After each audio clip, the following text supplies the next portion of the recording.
के अंदर हमने 8 रिव्यू कर चुके हैं और 3 रिव्यू और करने वाले हैं। बैंक ऑफ इंडिया बहुत अच्छे रिटर्न्स दे रहा था तो इसको मैंने यहाँ पे ऐड कर लिया है ताकि मैं HSBC, बंधन और एडलविस से कंपेयर कर सकूँ। ओके, तो चलिए वीडियो के अंदर चलते हैं और देखते हैं बिना डिले करे। स्क्रीन पे आ गए हैं एडलविस स्मॉल कैप, बंधन small cap, bank of India small cap, HSBC। Bank of India को मैं कंपेयर कर चुका हूँ तो मैं इसके बारे में ज़्यादा बात नहीं करूँगा इस वीडियो के अंदर। बंधन को 5 साल होने वाले हैं 5 महीने के अंदर ही, और जैसे ही होंगे हम एक इसका बड़ा रिव्यू ज़रूर करेंगे। लास्ट 1 ईयर में धमाकेदार परफॉर्मेंस, लेकिन 3 इयर्स में उतना ज़्यादा ऐसा धमाकेदार कुछ है नहीं जितना क्वांट ने कर दिया था या बाकी फंड ने कर दिया था। ये 2-3% आप कैप्चर भी नहीं कर सकते। तो ये साल इसका बहुत एक्स्ट्रा ऑर्डिनरी रहा है जो कि मुझे बहुत अच्छा लगा। ओके, लॉन्ग टर्म के रिटर्न्स नहीं है लेकिन लास्ट 1 ईयर में इसका परफॉर्मेंस सबसे बेटर रहा है, तो मैं इसको नंबर 1 पे नहीं लेकिन एक +1 पॉइंट देना चाहूँगा। HSBC one of the consistent fund रहा है, लास्ट क्वार्टर में ठीक ठाक परफॉर्मेंस, टॉप लॉन्ग टर्म में बहुत अच्छा।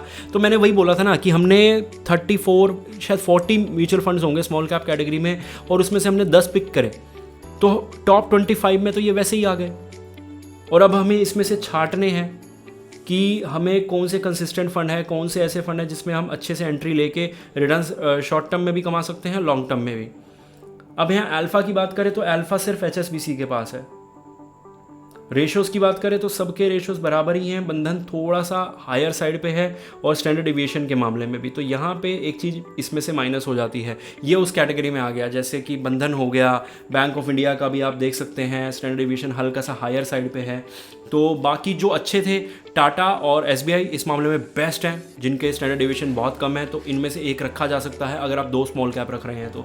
और HSBC उसके साथ, एडलविस उसके साथ, क्वांट, बंधन, बैंक ऑफ इंडिया कुछ भी रख सकते हैं आप।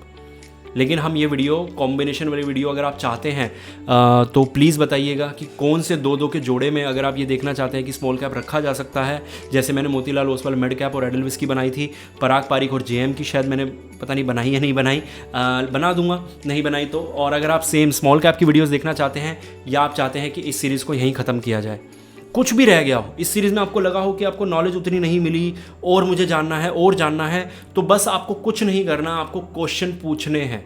मैं इस सीरीज़ को तब तक ख़त्म नहीं करने वाला जब तक आप लोग सेटिस्फाई नहीं हो जाते कि हाँ यार अब हो गई नॉलेज, अब ज़्यादा हो रहा है, या फिर मुझे ये चीज़ लगने लग जाए कि हाँ यार अब ज़्यादा हो रहा है, तो मैं आप लोगों को खुद ही बोल दूंगा कि अब ज़्यादा हो गया, इस वीडियो सीरीज़ को ख़त्म करते हैं। ठीक है, तो चलिए अभी यहाँ पे बहुत अच्छा है, अल्फ़ा थोड़े से कॉम्प्रोमाइज़ हैं सबके।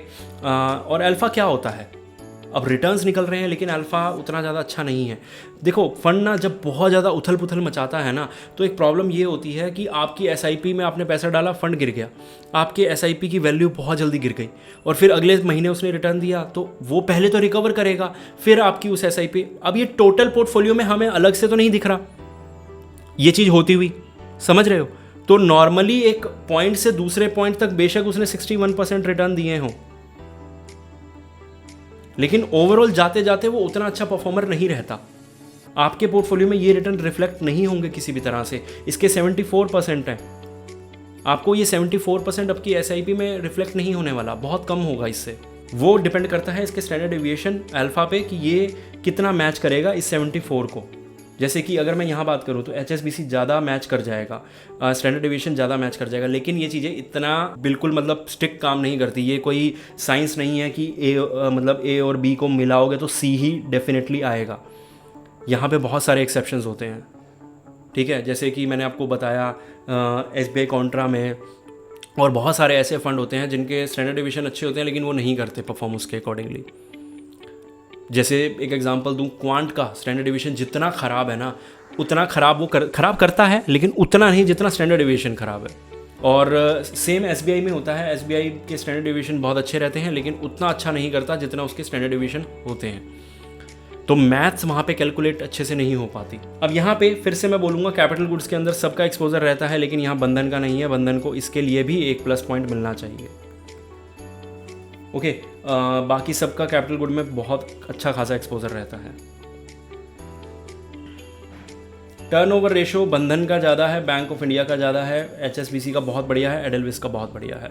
ओके, तो अब इन फंड को ना हम कोर और सैटेलाइट में डाल देंगे जैसे ही एक और वीडियो अगर मैं बनाता हूँ तो ये एक्सपेंस रेशो वाली बात मैं 10 बार समझा चुका हूँ। प्लीज़ प्लीज़ प्लीज़ इसको समझ लीजिएगा। और इन चारों स्मॉल कैप की एक खासियत है कि इनमें आप लमसम कर सकते हैं। अब लास्ट चीज़ मैं आपको बता देता हूँ कि इस सीरीज़ में आगे क्या होने वाला है। इन वीडियोस को हम कोर में और सैटेलाइट में डिवाइड करेंगे कि किन फंड्स का मतलब एक्सपोजर कहाँ पे है, टर्नओवर रेशियो कितना है, स्टैंडर्ड डिवीजन, उस हिसाब से डिवाइड करेंगे। और फिर एक लास्ट वीडियो बन जाएगी जहाँ पे हम कॉम्बिनेशन बता सकेंगे अगर आप 2 स्मॉल कैप रखना चाहते हैं तो। जैसे अगर आप SBI और टाटा रखते हैं तो मेरे हिसाब से दोनों सेम काइंड ऑफ फंड हैं। आप निपॉन इंडिया और फ्रैंकलिन इंडिया रखते हैं और साथ में एक और फंड था, हाँ इन्वेस्को इंडिया था।